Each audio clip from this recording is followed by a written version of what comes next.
is up, my people? What is up, my people? I was requested to do a whispering video today. Going back to my ASMR roots. My videos of my past couple of videos that I've been doing, they haven't really been ASMR. Going back to my roots right now.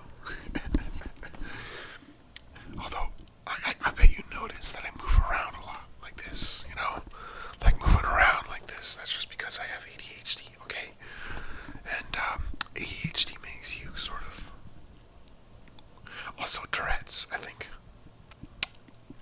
I got ADHD, I got Tourette's, I got autism, I got schizophrenia, the whole 9 yards. Do you know what the expression the whole 9 yards came from? Did you know that the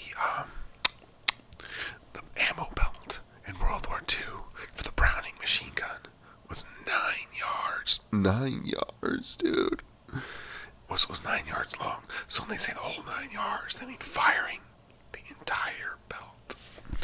This is my first whisper video. Why don't you tell me how you like it, okay? I'm going back to ASMR, baby, my ASMR roots. ASMR roots, you know, like, I have a theory, though. It may or it may not be right. I have a theory that everyone has a piece of media that they repeatedly experience over and over again. Like everyone has a movie or a TV show or a book or something where they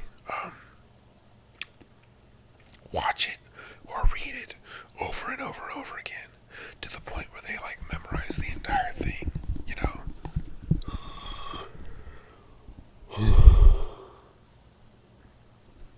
Yeah. Yawning. Whispering makes me yawn. Yeah, so I was requested to do a whispering video. I guess, you know, like, return to my ASMR roots, baby. I got some roots. So, about the drought in California and in the Midwest, the huge drought, you know, I used to think climate change is a bogus thing, you know, like it's bogus. But first we had the cold snap in the winter, record-breaking lows, and now we have the heat wave in the summer, record-breaking highs. We went from record-breaking lows in the winter to record-breaking highs in the summer, you know. I don't know what's causing it. I really don't know what's causing it. It might be climate change, you know, but it might not be. It might just be a total coincidence, you know, that the record's been broken on both sides of the equation, cold and hot, over the past 6 months, you know. Like it got really cold this winter, and now it got really warm this summer, you know. Like, what's up with that, you know? What's up with that? What's up with that, you know? I hope you enjoy my, whispering ASMR. Whisper, whisper, whisper. Whisper, whisper, whisper, whisper. So, do you like orange juice? I like orange juice. I remember a clip from a meme that I once saw. Like a meme, you know? Like, I'm gonna switch to more of this voice right here now. How about this, you know? So, I saw a meme about a show where there was an orange juice. Okay, the family was at breakfast, and the kid was pouring himself some orange juice, and the dad said, "Can you go easy on the orange juice? It doesn't grow on trees." And then the dad was like, "Oh wait, it does. Then why is it so damn expensive?" Exactly, dude. Why is orange juice so expensive? Although it's not actually that expensive. It's only like $3 for a gallon, you know. $4 the most, you know. It's just pretty cheap, I think. Orange juice is pretty cheap. You know, the story of orange juice is actually pretty cool. Back in the 50s or the 60s, orange growers had grown too many oranges. They had a surplus of oranges that they couldn't sell. So someone came up with the brilliant idea of taking all those surplus oranges, squeezing them for their juice, and then selling the juice, because orange juice is literally concentrated oranges. Like it's literally just oranges that are like it takes like 100 oranges or something to make a gallon of orange juice. I don't know. I don't know the real numbers, but it's been a while since I last ate an orange. Oranges are kind of a luxury, don't you think? Like we take them for granted because you can get them anywhere. They're like totally normal, but like back in the past, before the Industrial Revolution, oranges were probably like a really rare treat, only for the royalty and stuff. You know what I'm saying? Oranges, oranges, orange juice, oranges. I do like orange juice. Although, you know what? I don't know which I like better. Which do you like better? Orange juice, apple juice, or grape juice? Me, personally, I like grape juice, apple juice, and orange juice in that order. No, wait. Orange juice, grape juice, and apple juice. No, wait. Orange juice, apple juice, and grape juice. No, wait. It's kind of hard to decide. They're all good. They're all really good. They're all really good. Whoa. I'm just rambling about my juice preferences.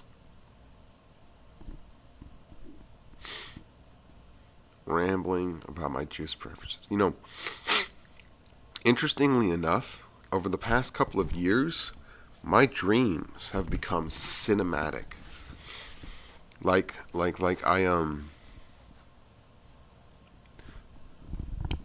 think. Last night, I had a dream that I was in an apocalyptic survival situation, and I was in charge of finding rations for people, and I dug around my mind looking for food, and I found some, but by the time I found it, everyone had already gone home. I don't know. Doesn't sound very interesting when I say it out loud. It was interesting though. It was very interesting. Like in my dream, there are characters. There are like actual characters of people in my dream, and they recur in between dreams. Like.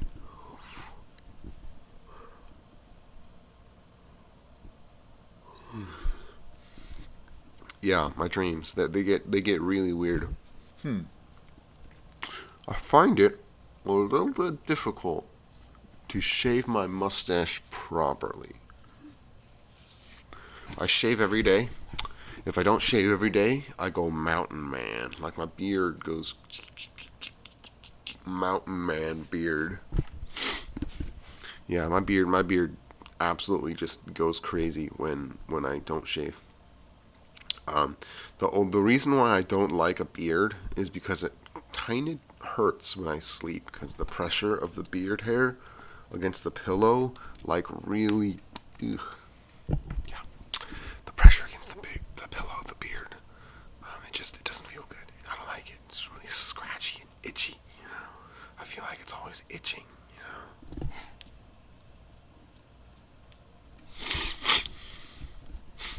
Yeah. Okay, so, last video, I was talking about clones and how it was stupid for George Lucas to have used clones as the good guys. Because I heard this. It's not my idea. I heard this online somewhere.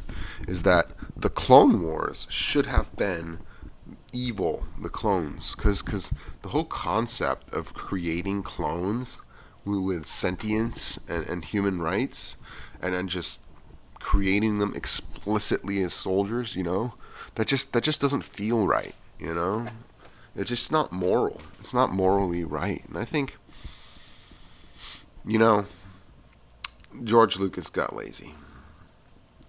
He spent like years refining the drafting and refining the script of the original Star Wars movie, the first Star Wars. He spent years on it. He spent years on the original Star Wars, and he used actual props, actual physical props to film stuff, and that's why Star Wars was so good, is because George Lucas spent time on it, But in the end, Also, if you want to buy my book, I would greatly appreciate it. I would greatly appreciate it if you bought my books. Just search Zeppy Cheng, Zeppycheng, on Amazon, and you will find my books. By the way, that is my real name. In case you didn't know, my real name is Zeppycheng. Whenever I like tell someone what my last name is, I always have to say Cheng last name, not Chang. Because Chang is also a common spelling of Chang. So, but interestingly enough, my in China, it is customary to name your children with the same first syllable. So, Z is the first syllable of my brothers. So, Z Ping, Z An, Z Kang, Z Li, Z La. I have five. There's 5 kids with Z in front of their names. Z Ping, Z An, Z Kang, Z Li, and Z Le. I think I got the pronunciation right on that one. I might not have, because trust me, oh my God, Chinese pronunciation, holy moly. Did you know that Chinese is a tonal language? So something like ma and ma, totally different words. Tonal language. So I knew Chinese when I was a kid. I lived in China for 2 years. When I was a kid, young, I was like 2, 3. So obviously I picked up the language really quickly. And I think me having learned Chinese at some point in my life really changed how I experience English. I think I experience English slightly different from someone else because of my Chinese background. Because I used to speak Chinese, and Chinese has an emphasis on tonal language. So I believe my ear for linguistic tonality has been developed to the point where I catch tone differences that other people don't, because of my history with Chinese. Yeah, history with Chinese. And Chinese is a nice language. I think, well, Chinese is pretty difficult to learn to write and read in, because of course it's all well, they're not kanji in Chinese. They're Chinese characters. In Japanese they're called kanji. I don't know the word for them in Chinese. The thing is that in the 60s, the Communist Party in China simplified the Chinese characters. So there's actually 2 types of Chinese characters out there: traditional and simplified. What happened with the simplified Chinese characters is that a bunch of scholars got together and decided, all right, so for this we can take off these strokes, for this character we can take off these strokes, and they basically reduced the number of strokes required to write simplified Chinese. You know? Simplified Chinese. And so a bunch of people in China, they actually can't read traditional Chinese characters. They read simplified Chinese characters. And a whole generation has grown up on simplified Chinese characters. I actually went to school in China. I was a preschool, but it was school anyways. And it was different. It was really different from preschool here in the U.S., you know? Like, they really like it. They really do not like it when you don't color in the lines. So I remember a distinct memory of when I was in China. I was coloring something, like a color picture, and I got in trouble with the teacher for not coloring in the lines. China for you, you know? That's symbolic, you know? And I remember, I have so many memories of China. Like, in the Chinese bathrooms, when you need to go poo, there's just one long trough, and what you do is you squat over the trough, and then you poop with like everyone else who's also pooping, and you can like see their poop sliding underneath your crotch, you know, when you're because you're like, here, let me make a demonstration. Here's the channel, and you are squatting like this, and someone is behind you, and the water goes, and you watch it go under you. Oh my God. Yeah. And We also ate a lot of shrimp crackers and gruel, or rice gruel, or wet rice is called. Yeah, it's like a rice gruel. In China, we ate a lot of that. Okay, so I did back in 8th grade, in geography. I had a presentation, and I chose to pick China. Okay, and China's Great Famine. I picked, my presentation was about China's Great Famine, and for each presentation, the presenters had to bring in food, and I thought about bringing in gruel, rice gruel. But then I thought better of it and was like, I'll just bring some bread, some Chinese style bread. That was it. That was it. Yeah, I totally remember. Gosh, it's been a while since I last reminisced about my time in China.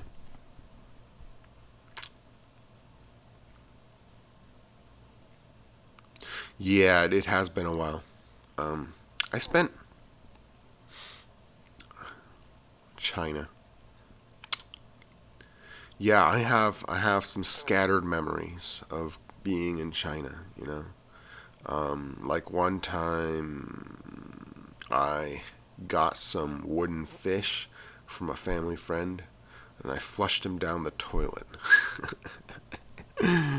And I was really sad about that. I was really sad about flushing them down the toilet. I really like those fishies. I don't know why I flushed them down the toilet, though. Oh yeah, this was supposed to be an ASMR video, so I should end this video with a whisper, whisper, whisper, whisper, whisper, whisper, whisper, whisper, whisper, whisper, whisper, whisper, whisper, whisper, whisper, whisper, whisper, whisper. Do you want me to do some role plays? Do you want me to do role plays? If you do you want me to do role plays? Like doing actual role plays? One of the things that always makes me feel weird is when I see other YouTubers' setups and how complicated they are. Like, my setup is literally just a webcam and a mic plugged into my computer, but other people, they have setups of like light dispersers and camera tripods and hangers and all sorts of cool stuff. But me? All I got is this. A crappy 720p webcam that isn't even 720p, and a stupid broken microphone that I got like 5 years ago. See? This is my microphone. It's a nice one. I mean, it's not that nice, but it's comparatively nice compared to other things that we could be. Yeah, so what was I talking about? Back to China. I don't know. Okay, so talk to you about my books. The first book I ever wrote was really fun to write. It was like, oh my god, I had so much fun. But as I continued along the lines, book writing became less and less fun, which is kind of a travesty, I produced less and less books. In my first year, I wrote 4 books. In my second year, I wrote 3 books. In my third year, I wrote 2 books. And I've written 2 books a year ever since. So, there you have it. Yeah. So, the thing is that my first writings, the first stuff I ever wrote, was not very good. At all. It really did not. It wasn't any good. But as I continued writing, I got better and better and better, and finally, culminating with the book called The Lesser One. It's gotten rave reviews from everyone who's read it. They all think it's awesome, which I think is great. It's validating, validating. Okay, I'm gonna whisper for the last 30 seconds of this video. So basically, it's great to have a book that is well reviewed, even though I've only got 7 of them. 7 reviews, like 5 of them from our family. But one of them